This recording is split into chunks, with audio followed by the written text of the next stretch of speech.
क्या उस वक्त सूरत हाल चल रही थी डगआउट में? क्या एज ए कैप्टन क्या सोच रहे थे कि मैच अभी भी कितना हाथ में है?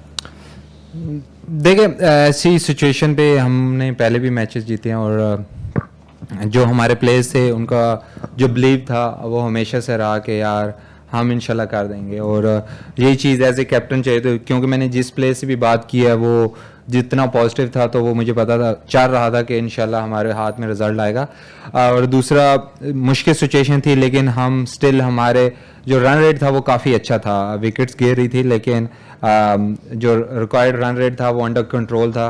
और जब आपका हैदर जैसा अगर आपका दिन हो और मैडी भाई जिस तरह कूल एंड काम खेल रहे थे, तो ऐसे रिजल्ट की उम्मीद हमेशा से रहती थी। महमूद भाई।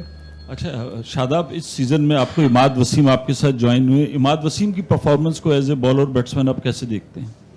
देखिए, वो दुनिया के बेस्ट ऑलराउंडर्स में से एक है और माशाल्लाह जिस तरह के उसने हमें लास्ट 3 जो नॉकआउट मैचेस थे उसने जिस तरह के ब्रिलियंस दिखाई है, तो उस पर तो कोई ऐसी बात कर ही नहीं सकते। वो दुनिया का बेस्ट ऑलराउंडर में से एक है और हम लकी हैं कि वो हमारी टीम में है, तो इससे ज़्यादा और विश हो नहीं सकती एज ए कैप्टन और as a team. Faizan. Shadab, Haider पे आपने हमेशा बड़ा ट्रस्ट किया और बड़ा एतमाद दिया, क्या थॉट थी हैदर पे इतना भरोसा करने की और इतना एतमाद देने की? और साथ साथ अभी आपने कहा कि आप अपने आप को खुशकिस्मत समझते हैं कि इमाद वसीम आपकी टीम में है। आजकल फिर बातें होने लगी कि इमाद को होना चाहिए नहीं होना चाहिए। आप क्या ये चाहेंगे कि वो पाकिस्तान की टीम के लिए भी एक खुशकिस्मती बनकर वापस आ जाए? डेफिनेटली मैं तो चाहता हूँ कि जब उन्होंने डिसीजन लिया भी था तो मेरी बात हुई थी, तो मैं चाह रहा था कि वो वापस ना जाएं क्योंकि पाकिस्तान को ऐसे प्लेयर्स की ज़रूरत होती है। हाँ, अगर इंशाल्लाह उनसे बात होगी तो होपफुली वो वापस आएँ वर्ल्ड कप, क्योंकि वर्ल्ड कप पास है और जिस तरह की फॉर्म चल रही है उनकी और जैसी कंडीशन वो CPL में वो बहुत ज़्यादा उनका एक्सपीरियंस है उस कंडीशन में, तो बिल्कुल ज़रूरत तो है पाकिस्तान को। और हैदर पे एतमाद, देखें कुछ ऐसे प्लेयर्स होते हैं जिनको जिस तरह मैंने अभी कुछ मेरे ख्याल से 1-2 दिन पहले इंटरव्यू हुआ था, आज़म के बारे में मैंने बात की थी। कुछ ऐसे प्लेयर्स होते हैं जिनको बहुत ज़्यादा इज्जत देनी पड़ती है और बहुत ज़्यादा प्यार देना पड़ता है और उनके आसपास ऐसा एटमॉस्फेयर क्रिएट करना पड़ता है कि जहाँ वो फील करें कि यार वो बेस्ट है, दुनिया के बेस्ट प्लेयर हैं।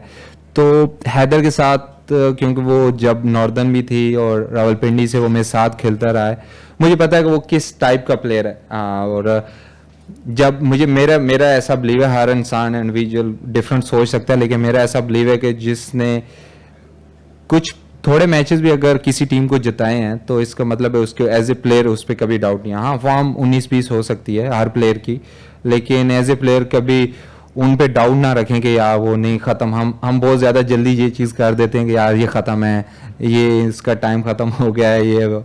लेकिन वो परफॉर्मेंस 19-20 चलती रहती है, लेकिन जो एक सेल्फ बिलीव है या एटीट्यूड वो एटमॉस्फेयर से या आपको प्यार से आपको बातचीत से आप वो बना सकते हैं। और हैदर को भी वो हमने कोशिश की है कि वो उसको जो प्यार रिस्पेक्ट दी जाए कि वो ऐसे स्टेज पे ऐसी परफॉर्मेंस दे सके।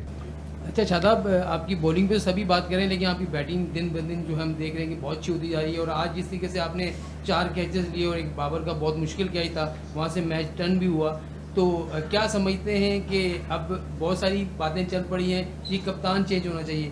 कोई ऑफर होती है पाकिस्तान क्रिकेट बोर्ड से कि वर्ल्ड कप में शादाब कप्तानी करे, तो ऐसा कुछ सोच रहे हैं?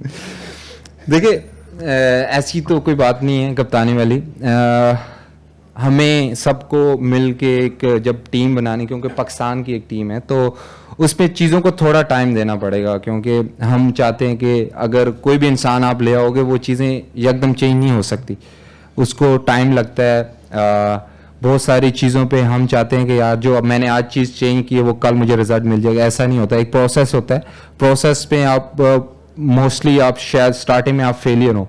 हम फेलियर को कैसे एक्सेप्ट करते हैं वो अभी भी देखें, आपने शाहीन को एक सीरीज़ दी है और हम उसकी कप्तानी चेंज करने के चक्कर में, तो ऐसा नहीं होना चाहिए। क्योंकि एक लॉन्ग टर्म एक चीज़ दे देनी चाहिए ताकि एक कप्तान अच्छे तरीके से एक जो उसका प्रोसेस मेथड है वो उस चीज़ को बना के वो लंबे अरसे तक लेके जाए, ताकि क्योंकि हम चाहते हैं कि हम सीरीज़ भी जीतें, हम एक्सपेरिमेंट भी करें और उस चीज़ में भी काफ़ी मसले होते हैं। तो एक जो कप्तान बना होगा उसका प्रोसेस, जो थॉट प्रोसेस होगा, क्योंकि अभी तो इधर पता भी नहीं चलता कि एक सीरीज़ के बाद लगता है कि कप्तान चेंज करने की बातें शुरू हो जाती है।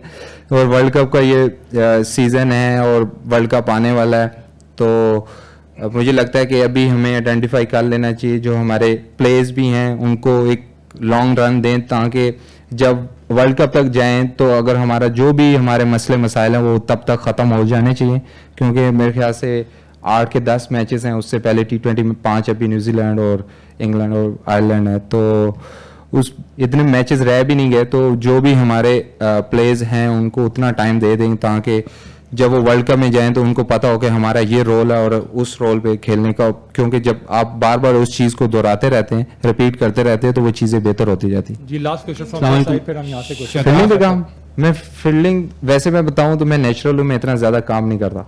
जी उज़र।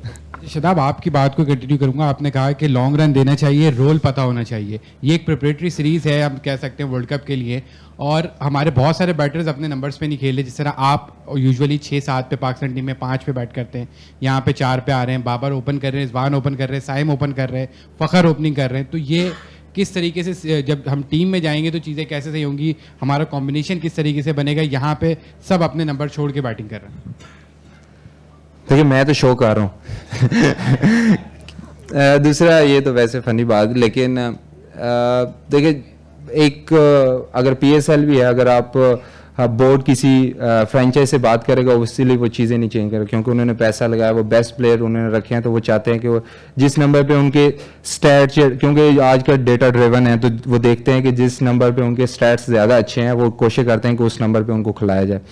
दूसरा पाकिस्तान की बात रही, अभी भी इतना ज़्यादा कम टाइम नहीं है, लेकिन अभी जो न्यूजीलैंड सीरीज़ भी है उसमें भी वो रोल दे दिया जाए जिस रोल को हम लोग समझ रहे हैं कि वो वर्ल्ड कप में वो रोल निभाया जाएगा। तो जब एक टीम बन जाएगी, आपको पता होगा कि ये प्लेयर्स वर्ल्ड कप में जाने हैं, तो वो रोल पे उनको बार बार मौका दें ताकि वो चीज़ें बेहतर हो। अस्सलाम वालेकुम शादाब। वालेकुम सलाम। इस्लामाबाद यूनाइटेड हो, मुल्तान सुल्तान हो, दोनों टीम्स की कंसिस्टेंट सक्सेस रहती है और लोग मतलब ये समझते हैं कि जो बैक एंड पे जो स्टाफ है डेटा ड्रिवन है, अच्छे कोचेस हैं, मॉडर्न अप्रोच है, तो आपको लगता है कि ये चीज़ नेशनल टीम के सेटअप में मिसिंग है अभी, और कंसिस्टेंसी के साथ साथ एक मॉडर्न अप्रोच की भी बहुत ज़्यादा ज़रूरत है?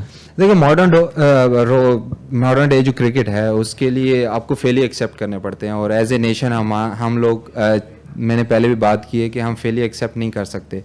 तो उस चीज़ को बेहतर बनाने के लिए, क्योंकि अगर हम सब्र करेंगे किसी चीज़ों पे, अगर हमारा जो प्रोसेस है उस पे अगर हमें बिलीव होगा, क्योंकि हम प्रोसेस बनाते ही नहीं हैं एज ए नेशन। हमें लगता है कि जो भी प्लेयर्स आया है वो 2 मैचेस में परफॉर्म नहीं करेगा तो वो बुरा हो गया, तो उसको वापस लेके जाओ, और वही प्लेयर अगर वो टीम से बाहर होता है तो वो लगता है कि वो दुनिया का बेस्ट प्लेयर है।